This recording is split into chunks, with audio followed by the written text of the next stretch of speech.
Welcome to part 4 of the top 25 favorite anime. Now, without further ado, let us begin. Number 10, Chaka No Shana. Now, I've said before that I really like Chaka No Shana, and I really do.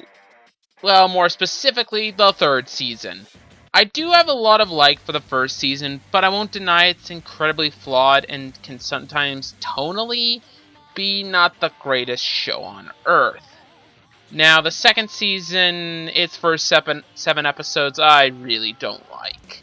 And won't deny that the rest of the season meanders around, and I think the only highlight was in towards the end of the season, but not the season finale. I was kind of disappointed with Season 2. Season 3, on the other hand, awesome. Action-packed, just amazing action, amazing characters, good story, all I could ask for in an anime. Now, it is flawed, sure, and I admit that I am talking more so about Chaka No Shana as a whole, otherwise it probably would get a spot or two higher, but you get what you get, and I do really enjoy this show. Number 9, the Bakano. Just Bakano. Okay, for all of you who know it, Bakano is an awesome and amazing series, and I love it. It is so much fun. And after a rewatch, it is just as much fun the first time round as it was the second. I loved Bakano. Nothing about it. The characters, awesome, and they're the best bunch of assholes you could ask for. I'm sorry I had to put it kind of bluntly like that, but they kind of are. The story is uniquely told, at least in anime, somewhat, and I just really rather enjoyed the story too, and just added to the very fun feel of it. And honestly, I just loved it. And quite frankly, and I gotta be honest here, it has way too many characters to necessarily work. Because all these characters could matter nothing in the grand scheme of things, and many anime definitely make these feel like characters that have too many in anime fail miserably. Bakano is one of the few that not only work, but work to perfection. And I quite enjoy that. Number 8, Clannad and Clannad After Story. Now, I admit that this one and the next one, for me at least, constantly flip-flop. I don't know which one I like more at times, or which one I like less. But I can say this much. Clannad has, by far, in my opinion, one of the best romances in any anime, period. And definitely has a couple that I really quite enjoyed watching. At least in my opinion. I admit that Clannad's can have its flaws and isn't flawless, and I do think the next entry's ending is by far the better one. But I will say that I just loved Clannad, and it is quite easily one of my favorite anime of all time. And I hope it continues to be that way, because I quite enjoyed it last time I watched it, and I will probably enjoy it on future watch-throughs. And also, quite frankly, it's the first anime that made me cry.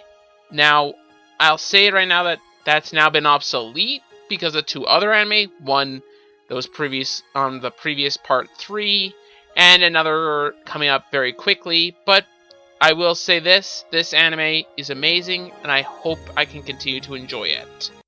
Number 7, Code Geass. Both seasons.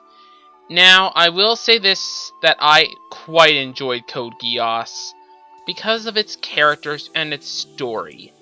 The story, you all know the story, because I think this is one of the more popular anime out there, and to be quite fair, I just loved how the story was portrayed and how it ended. I can't spoil anything of how it ended, but in my opinion, Code Geass has one of, if not the best ending in any anime.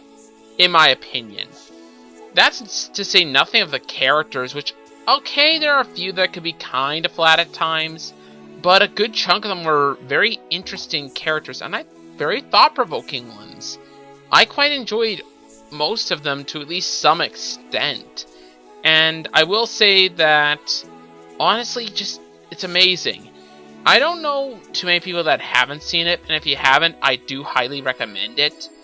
But again, it is my favorite work from Sunrise, and there is good reason for that.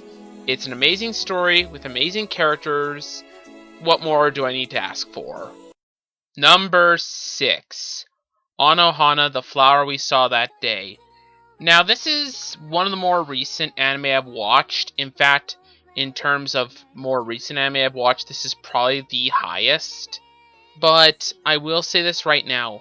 This anime is so touching.